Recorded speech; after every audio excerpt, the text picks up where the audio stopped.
Ang silyo sa buhi nga Dios. Pinadayag 7:2-3 nagkanayon. Unya nakita ko ang laing anghel nga mikayab gikan sa sidlakan nga may silyo sa buhi nga Dios. Misinggit siya sa makusog nga tingog sa upat ka anghel nga gihatagan og gahom sa pagdaot sa yuta o sa dagat. Ayaw pagdaota ang yuta o sa dagat o ang mga kahoy hangtod nga mabutangan namo og silyo ang mga agtang sa mga alagad sa atong Dios. Ang Dios samahan, netong Pebrero 21, 2012, nagkanayon. Ako ang Dios nga mahan, tiglalang sa tanang butang. Nakigsulti ako kanimo karong gabi una sa ngalan sa balaan nga Trinidad. Akong anak nga niabot na ang panahon nga mabuak ang una sa mga silyo ug kung unsa kini nakapasubo kanako. Gisaad ko kana sa wala pa kini mahitabo. Ihatag ko ang akong silyo sa panalipod alang sa tanang nagtuo kanako. Karon, hatagan ko kamo mga anak ug katapusang higayon sa pagbarog ug pagdesisyon. Kamo ba alang kanako o batok kanako? Ang pagpili imuha. Ang akong silyo sa panalipod gitagna. Ingon nga ang ikaduhang silyo pagabo ako. Mga anak, ayaw kahadlok. Walay kadaot nga moabot niadtong nagsulob sa akong silyo, ang silyo sa buhi nga Dios. Si Satanas ug ang iyang tagak nga mga anghel, kinsa midagsang sa kalibutan niining panahona. Walay otoridad sa mga adunay marka sa buhi nga Dios.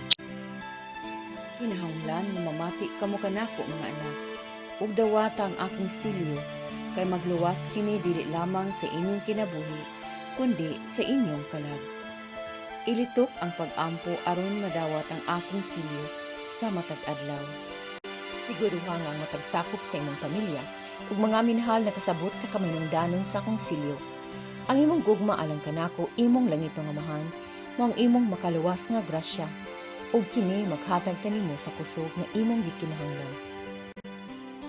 Ang nagsakay sa pula nga kabayo mao ang manimalos nga itong anghel nga mopatay sa akong mga anak sa daghang mga gubat nga moabot. Apan siya, mulabay na itong akong mga anak nga may silyo sa ilang mga agtang. Pangandam karon kay kini nga mga gubat nagkahitabo na ug daghan pa ang giplano sa matag suok sa yuta ug ilabi na sa Middle East. Ug niadtong mga yuta din ang akong minahal nga anak si Jesucristo naglakaw sa panahon dinhi sa yuta. Ang imong minahal nga amahan, Dios nga labing halangdon, Marso 8, 2012. Ang mahal nga inahan sa kaluwasan ng ingon. Kini nga silyo gitagna sa basahon huwan akong anak. Ang mga anak sa Dios makapanalipod sa ilang pagtuo, sa ilang kaisog ug sa ilang kaluwasan, panahon sa bisan unsang gubat, kung sila magpadayon sa pag-ampo, sa silyo sa buhi nga Dios nga pag-ampo sa kusada. Kini ang usa sa katapusan ug ang labing dako nga silyo sa panalipod gikan sa langit sa tanang pag-ampo nga gihatag sa katawhan. Kini aron sa pagtabang sa paglahutay sa tanan sa bisan unsang umaabot nga paglutos, ilabi na sa mga panahon sa pagmando og gubat. Kini nga silyo gipanagna diha sa basahon ni Juan ug adunay daghang balaanong mga gahom nga nalangkob niini.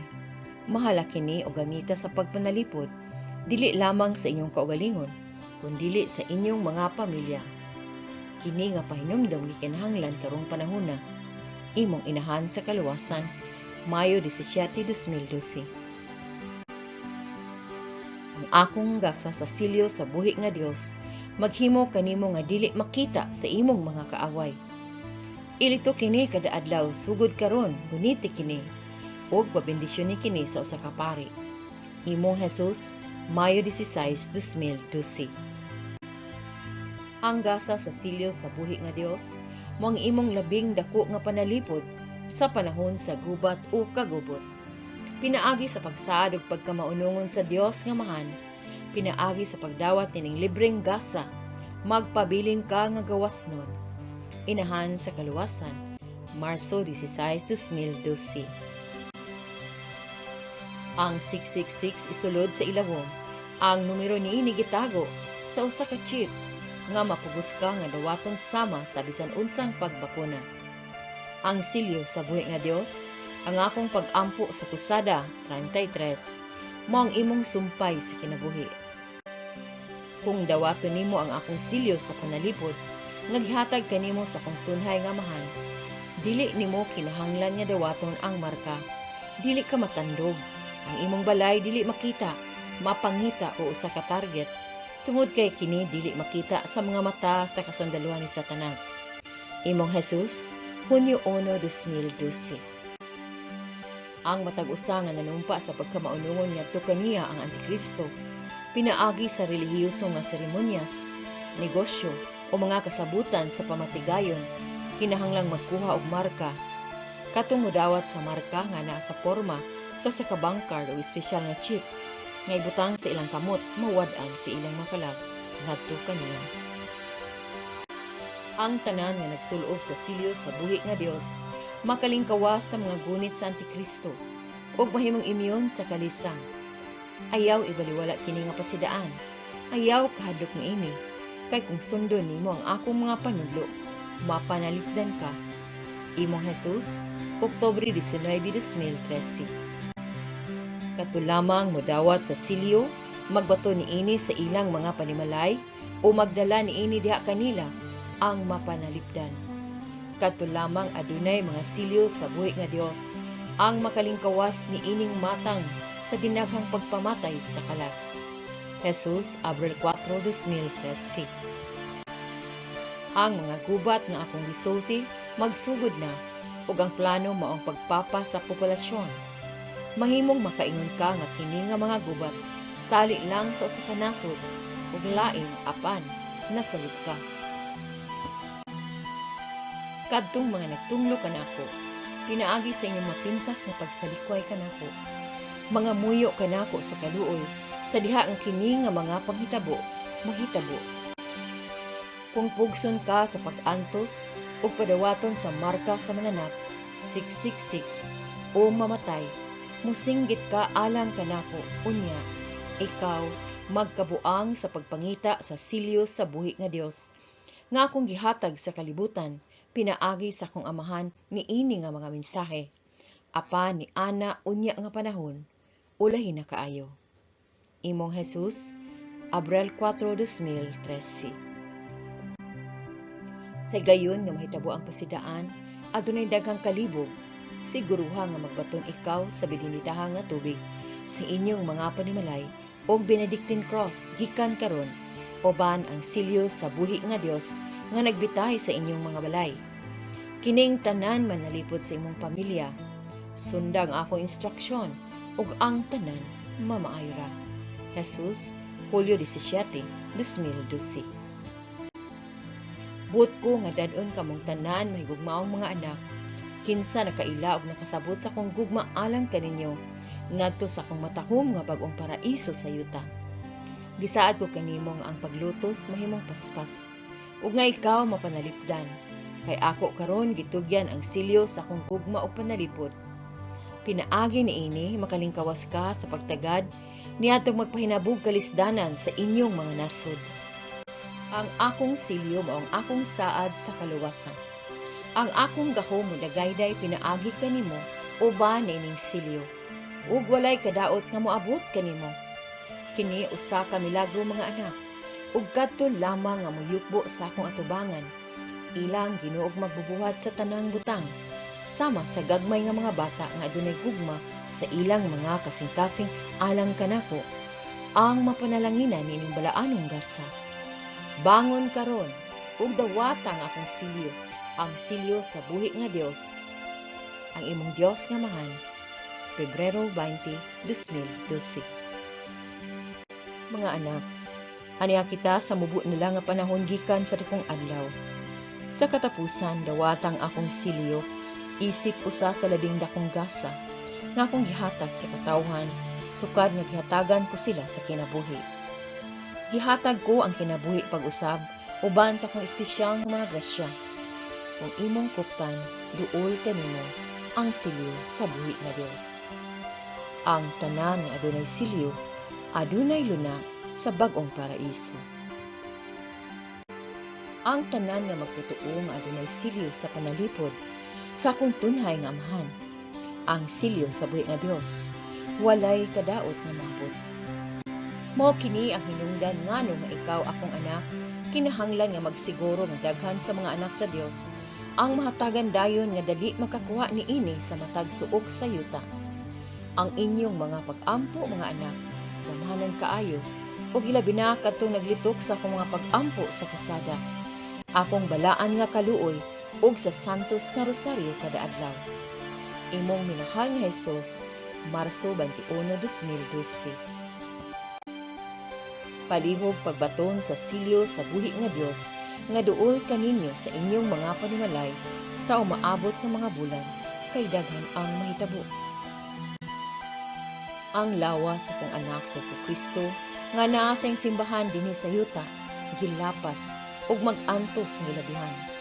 Ang daghang mga plano sa pagguba sa simbahan sa akong anak nagpadayon na ug sa dili madugay kini mahugno. Ang ubang mga panghitabo nga gitagna makita na karon pinaagi sa mga katalagman sa ekolohiya ingon nga ang kamot sa akong amahan mupahamtang sa silot sa mga nasod kansang mga makasasalang balaod dili na itugot. Inahan sa kaluwasan. Ikaw akong minahal nga anak, mutabang sa akong anak sa pagluwas kanila. Ayaw kahadlok tungod kay kadtong adunay silyo sa buhi nga Dios, dili lamang gipanalipdan kundi gihatagan og mga grasya sa pagpanalipod sa pulong sa Dios aron ang mga kalag kutob sa mahimo mahatagan sa gasa sa kinabuhi. Imong minahal nga amahan, Dios nga labing halangdon. Kini nga gubat aron sa pagupot sa pulong sa Dios, magpasabot nga kadtong mga pari nga magpabiling matinud-anon ngadto kaniya, kinahanglan nga mangita og dangpanan. Aron mahimo kini, kinahanglan ka magsugod sa pag-andam ug pagpangita sa mga lugar diin mahimo nimong ihalad ang santos nga misa ug mahatagan sa mga sakramento ang mga anak sa Dios. Ako ang inahan sa kaluwasan, manalipod sa maong mga dangpanan ug pinaagi sa pagbutang sa silyo sa buhi nga Dios nga gihatag sa kalibutan sa akong amahan sa sulod nga mga bongbong. Sila magpabiling dili makita sa mga kaaway sa Dios. Ayaw gayud pagkaminusi kining libreng gasa gikan sa Dios, ang silyo sa buhi nga Dios. Manalipod kanimo gikan sa pisikal ug espirituhanon nga kamatayon, panahon sa mga gubat, palihog. Ihatag kini sa daghang mga tawo kutob sa imong mahimo sa matag nasod. Jesus, Setyembre 21, 2013.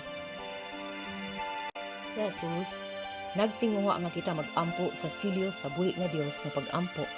Matag adlaw aron makadawat ning bililhong gasa sa panalipod alang sa atong kaugalingon, sa atong mga pamilya ug sa atong mga minahal.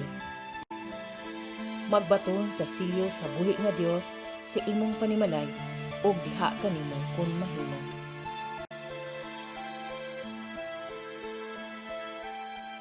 Ang pag-ampo sa silyo sa buhi nga Dios. O akong Dios, akong mahigugmaong mahal. Kidawat ko uban sa gugma o pasalamat, ang imong Dios ng silyo sa panalipod. Ang imong pagka-Dios milukop sa kong lawas ug kalag, hangtod sa kahangturan. Nagayukbo ako uban ng mapaubsanong pagpasalamat, ug naghalad sa akong halawom nga gugma, ug pagkamaunungon nga na kanimo, akong hinigugmang amahan. Nangaliw po ako kanimo, panalipdi ako, ug ang akong mga minahal sa kinabuhi, nining espesyal nga silyo. Ug nagasada ko sa akong kinabuhi diha sa pag-alagad kanimo hangtod sa kahangturan. Gigugma ko ikaw, minahal nga amahan. Upayon ko ikaw nining panahona, minahal nga amahan. Naghalad ako kanimo sa lawas, dugo, kalag ug pagka-Dios sa imong pinalanggang anak, aron sa pagbayad sa mga kasalanan sa kalibutan ug alang sa kaluwasan sa tanan nimong mga anak. Amen.